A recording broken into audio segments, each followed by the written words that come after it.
Well, that's about all the time that we have here on the show, but leaving you, as we've been highlighting last week as well, we got you some snippets of the top 5 economic reforms that happened in 2012. We're talking about 2012 and the year that was, and the top 5 business controversies right now. Take a look, and thanks a lot for watching.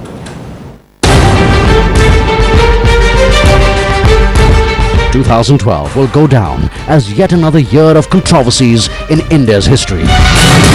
Arguably the biggest controversy of the year was former Finance Minister Pranab Mukherjee's decision to amend tax laws retrospectively. India is not a no-tax country. Supreme Court told that you clarify the intention of the legislature about the determination of the tax. An amendment aimed at ensuring that Vodafone has to pay nearly 20,000 crore in taxes and penalties to the Indian government. In respect of Vodafone case, it is not with any vindictive attitude, but I shall have to prevent my own right, otherwise there will be outflow from the treasury. What followed was an uproar, not just from corporate India, but foreign investors who feared that ad hoc changes in India's tax regime would hinder their ability to do business in India. The controversy dented confidence, impacted potential fund flows, and eventually forced the government to rethink its stance. A committee headed by Parthasarathi Shom was set up to look at issues which recommended that retrospective amendments be restricted to the rarest of rare cases. The committee report now lies with the Prime Minister to take a final call on the issue.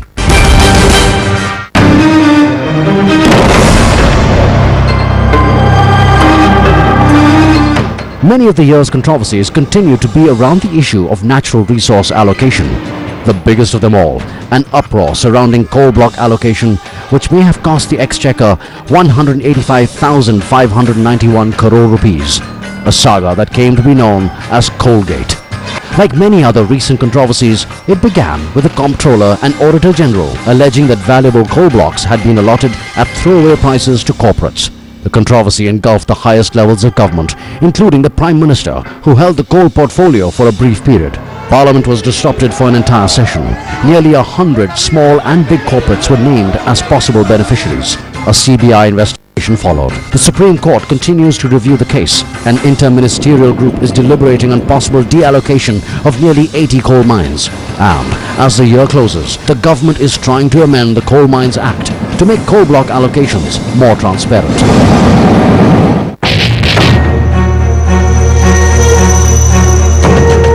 The controversy over iron ore mining continued well into 2012 too. The two mineral-rich states of Goa and Karnataka continue to face the Supreme Court's wrath due to wide-scale illegal mining. In October, all mining activities were halted in Goa.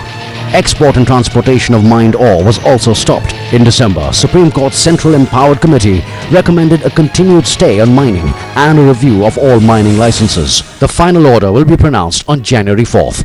Until then, operations at companies like Sesa Goa remains at a standstill. Down south in Karnataka, the mining ban continued till September when the Supreme Court allowed 18 Category A mines to start functioning. The situation on the ground though remains grim and hardly any ore is being mined, leaving companies like JSW Steel and Kalyani Steel to face a constant battle in securing adequate and affordable ore.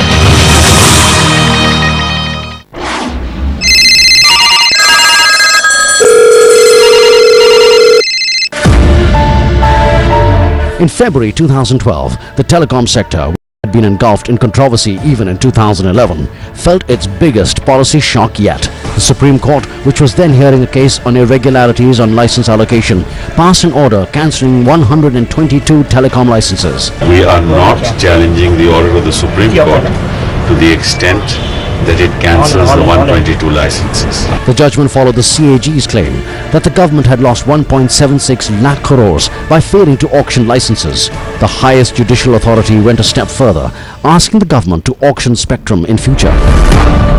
The government followed the court's directive and set up a fresh 2G auction in the month of November. However, a high reserve price of 14,000 crore rupees was set for pan-India spectrum, which meant there was hardly any interest and the government only managed to collect 9,400 crores. Another round of auctions is now scheduled for early 2013.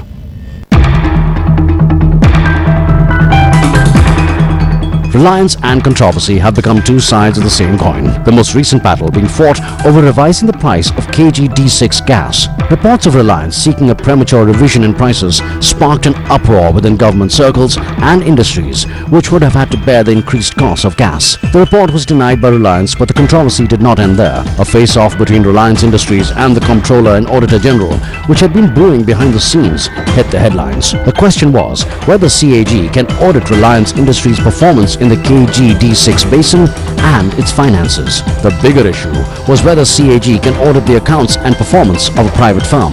While the questions remain unanswered, conciliatory efforts were made on both parts, and a middle of a financial audit, but not a performance audit, may have been reached.